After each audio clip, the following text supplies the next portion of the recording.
আজকের session cash budget. এই cash বাজেটে আমরা আগে একটা ক্লাস করেছি, সেখানে একটা ক্রিটিক্যাল প্রবলেম সলিউশন করে দেখিয়েছি। আজকেও একটা প্রবলেম সলিউশন করে দেখাবো।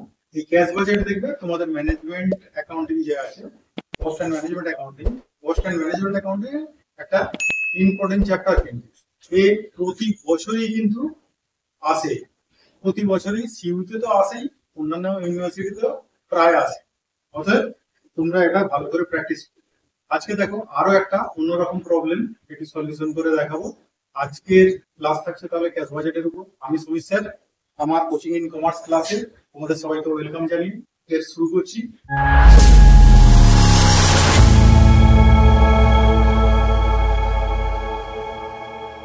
আজকে যে প্রবলেমটা আমি পড়ে প্রথমে শুনিয়ে দিই, এই প্রবলেমটা তোমরা কিন্তু তোমাদের স্ক্রিনে দেখতে পাবে। ঠিক আছে, দেখো এরকম বলেছে, from the following information prepare a cash budget for the quarter ending 31st March 2016। 31st March 2016 এর আমাদের এন্ডিং, কোয়ার্টার এন্ডিং এ আমাদের ক্যাশ বাজেট করতে বলেছে। তাহলে মার্চের 16 যদি এন্ডিং হয়, তাহলে আমাদের কোয়ার্টার যদি করতে বলে জানুয়ারি ফেব্রুয়ারি মার্চ, এই 3 মাসের আমরা একটা ক্যাশ বাজেট করব। ঠিক আছে, এখানে যে সমস্ত ডাটাগুলো দেওয়া আছে সেগুলো হচ্ছে সেলস দেওয়া আছে, পারচেজ দেওয়া আছে, ওয়েজেস দেওয়া আছে, এক্সপেন্সেস দেওয়া আছে। প্রত্যেকটাই দেওয়া আছে নভেম্বর টু মার্চ। এবার নভেম্বর টু মার্চ পর্যন্ত কেন দেওয়া আছে তোমরা বলবে, আমাদের তো জানুয়ারি থেকে মার্চ পর্যন্ত করতে বলেছে, তাহলে নভেম্বর থেকে কেন দিয়েছে? একটু অ্যাডজাস্টমেন্ট গুলো পড়লেই তোমরা বুঝতে পারবে। দেখো অ্যাডিশনাল ইনফরমেশনে দিয়েছে cash in hand on 1st January 2016 25,000। আর সেলস বলেছে 20% realised in the month of sale with a discount allowed 2%। তাহলে সেলস এর 20% আমরা কালেকশন করছি কবে? ইন দ্য মান্থ অফ সেলসে, তখন কিন্তু 2% ডিসকাউন্ট আমরা দিচ্ছি। যারা সঙ্গে সঙ্গে ওই মাসেই পেমেন্ট করতে আসছে তাদের একটা এক্সট্রা ফেসিলিটি দিচ্ছি। আমরা কি দিচ্ছি? 2% তাদেরকে ডিসকাউন্ট দিচ্ছি। ঠিক আছে, আর ব্যালেন্স রিয়েলাইজড আফটার 2 মান্থস, আর বাকিটা 2 মাস পরে কালেকশন হচ্ছে। Purchase are paid after 1 month, purchase payment হয় 1 মাস পরে পরে। Wages are paid 3/4 in the current month আর 1/4 ইন দ্য নেক্সট। তাহলে ওয়েজেস দুবার পেড হবে। তোমার 3/4 পেমেন্ট হবে ওই মাসেই, আর 1/4 যেটা লাস্ট উইকের বাকি থাকে সেটা পরের মাসের 1 তারিখে পেমেন্ট হবে। তাহলে আমরা ওয়েজেসকে পেমেন্ট করবো যখন, ইন দ্য মান্থে করবো 3/4, আর আফটার 1 মান্থে করবো 1/4। ঠিক আছে, expenses are paid after 1 month, expenses paid হয় 1 মাস পরে। তাহলে দেখো 3 মাসের যদি ক্যাশ বাজেট করতে বলে তাহলে আমরা কিভাবে করবো? দেখো তাকাও, এখানে প্রথমে উপরে লিখে নেবে cash budget for the month of January to March 2016। যা ইয়ার দেবে সেই মতো লিখে নেবে। যদি 3 মাসে করতে বলে 3 মাসে করবে, 4 মাসে করতে বলে 4 মাসে। আমাদের 3 মাসের বলেছে, আমরা 3টে কলম করেছি, একটা জানুয়ারি ফেব্রুয়ারি মার্চে। দেখো ওপেনিং ক্যাশ ব্যালেন্স আমাদের প্রথমেই বলে দিয়েছিল, স্টার্টিং এ 25,000 বসিয়ে দিয়েছে। ঠিক আছে, তারপরে আমরা রিসিপ্ট গুলো, রিসিপ্ট আমাদের ক্যাশ, সরি ক্যাশ সেল থেকে রিসিপ্ট হয়েছে। আমি এখানে পারচেজ লিখে ফেলেছি। আচ্ছা, ক্যাশ সেল থেকে রিসিভ হয়েছে কিছুটা, আর ক্যাশ সেল থেকে যেটা রিসিভ হয়েছে সেটা কিন্তু 20%। সেটা আমরা কালেকশন করার সময় আবার তার থেকে লেস ডিসকাউন্ট দিয়েছি 2%।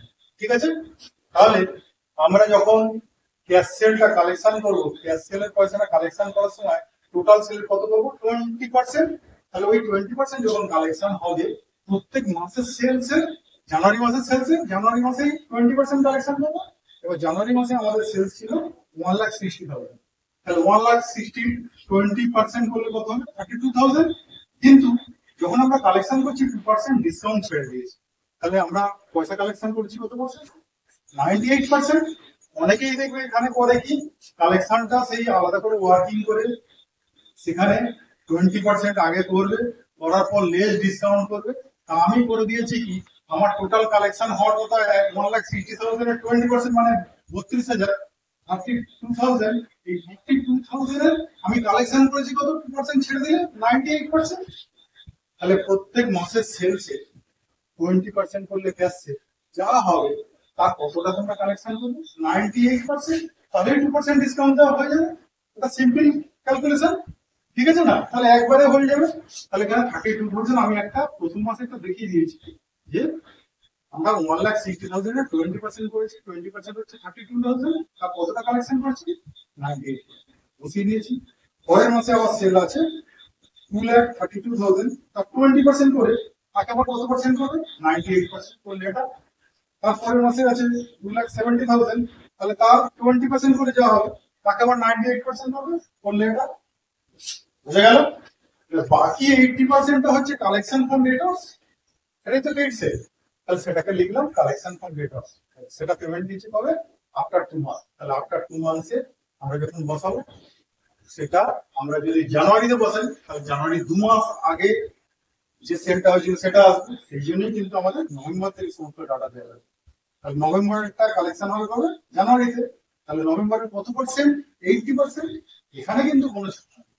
তাহলে আমরা 80% কালেকশন করছি, যখন নভেম্বরেরটা কালেকশন করেছি 80% হবে জানুয়ারিতে, আবার ডিসেম্বরেরটা কালেকশন করেছি ফেব্রুয়ারিতে, আবার জানুয়ারিরটা কালেকশন করছি কবে মার্চে। কত পার্সেন্ট 80% সেলসে। ঠিক আছে, বোঝা গেছে? নেক্সট, এটা করলে আর কিছু রিসিপ্ট ছিল না, এটা টোটাল করলে আমরা পাবো টোটাল রিসিপ্ট বসিয়ে দিয়েছি। এইবার আমরা পেমেন্ট করবো।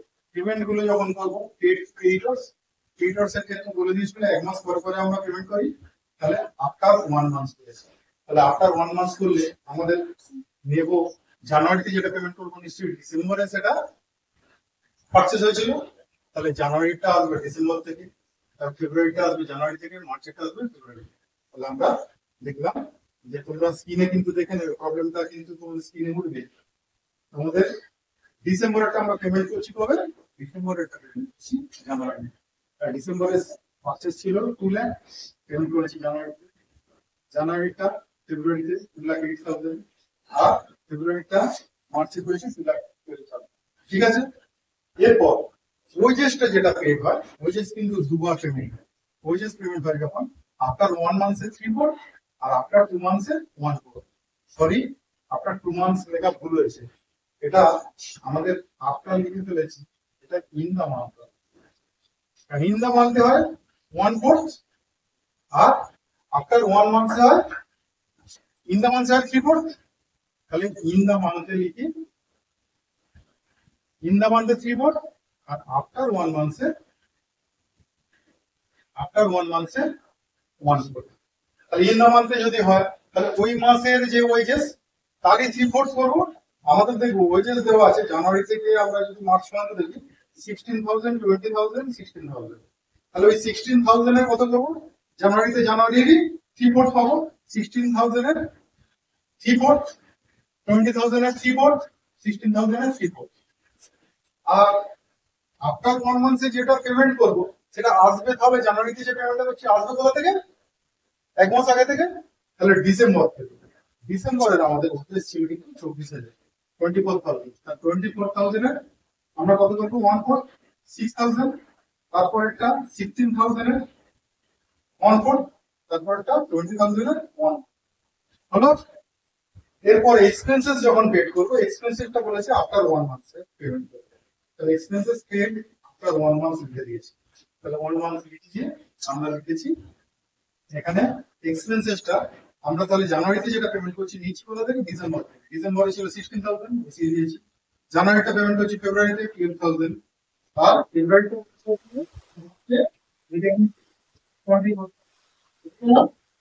এরপর আমরা কি করবো, পুরোটা টোটাল করবো।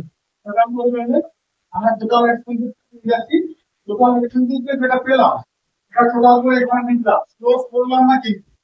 এরপর আমাদের টোটাল রিসিপ্ট যেটা আছে, রিসিপ্ট আমি নিচে লিখেছি, দেখো আমাদের রিসিপ্ট আর ব্যালেন্স টাই হচ্ছে কি আমাদের ক্লোজিং ক্যাশ।